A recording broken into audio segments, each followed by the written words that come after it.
Hello everybody, welcome back to my channel. మన previous వీడియోస్లో intermediate first year students కోసం ray optics అనే చాప్టర్ని explain చేసుకుంటూ ఉన్నాం. అయితే మన ప్రీవియస్ వీడియోస్లో మ్యాగ్నిఫికేషన్ గురించి, లాటరల్ మ్యాగ్నిఫికేషన్ గురించి మనం ఎక్స్ప్లెయిన్ చేసుకున్నాం. అయితే ఈ రోజు వీడియోలో లాంగిట్యూడినల్ మ్యాగ్నిఫికేషన్ గురించి మనం ఎక్స్ప్లెయిన్ చేసుకుంటాం. For better preparation you must visit the website www.examspec.com. Okay students, today we are going to discuss about longitudinal magnification. So longitudinal magnification మనం ML తో రిప్రజెంటేషన్ చేస్తాం. ఇక్కడ మనం ఒక కన్కేవ్ మిర్రర్ ని తీసుకుంటాం.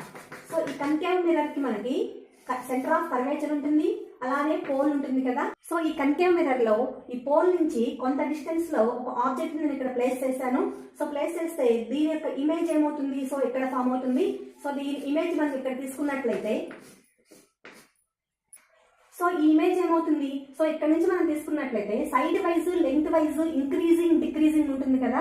సో ఆ ఇంక్రీజింగ్ డిక్రీజింగ్ మధ్య ఉన్నటువంటి ఈ డిఫరెన్సియేషన్ ని మనం లాంగిట్యూడినల్ మ్యాగ్నిఫికేషన్ అంటాం. ఆబ్జెక్ట్ డిస్టెన్స్ ని, ఈ డిస్టెన్స్ నేమో U1, ఇక్కడ నుంచి టోటల్ డిస్టెన్స్ నేమో U2 అనుకున్నట్లయితే సో ఈ ఎండ్ నుంచి ఎంత డిస్టెన్స్ లో ఉంది, ఈ ఎండ్ నుంచి ఎంత డిస్టెన్స్ లో ఉంది, సో ఎలా వస్తుంది మనకు U2 మైనస్ U1 అని తీసుకుంటాం. అలానే మనం ఇక్కడ ఇమేజ్ అనుకున్నాం కదా, మనం ఈ ఇమేజ్ కూడా ఈ ఎండ్ నుంచి ఎంత డిస్టెన్స్ లో ఉంది, ఈ ఎండ్ నుంచి ఎంత డిస్టెన్స్ లో ఉంది. సో ఈ ఎండ్ నుంచి మనకు V1 డిస్టెన్స్, అలానే ఈ టోటల్ ఎండ్ నుంచి మనకు V2 డిస్టెన్స్ లో ఉంది అనుకున్నట్లయితే సో ఇమేజ్ సైజ్ ఎలా వస్తుంది, V2 మైనస్ V1 కదా. సేమ్ U2 మైనస్ U1 లాగానే V2 మైనస్ V1 వస్తుంది. లాంగిట్యూడినల్ మ్యాగ్నిఫికేషన్ మనం ML ఈక్వల్ టు ఏమని రాస్తాం, minus of image size by object size. అంటే V2 minus V1 by U2 minus U1. So minus compulsory. So దీన్ని మనం rearrange చేస్తే మనం ప్రీవియస్ క్లాస్ లో మనం చెప్పుకున్నాం, లాటరల్ మ్యాగ్నిఫికేషన్ మనం M అనుకుంటాం కదా. So longitudinal magnification equal to square of longitudinal magnification. So ML equal to M square అవుతుంది. Next most important concept, speed of object in case of spherical mirrors.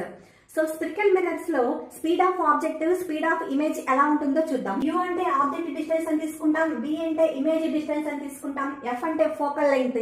ఒక mirror దాని యొక్క position మారినంత వరకు దాని focal length అనేది మారదు. ఆ mirror ని తీసుకెళ్లి వేరే మీడియం లో పెడితే తప్ప ఫోకల్ లెంగ్త్ అనేది మారదు. Focal length is always constant.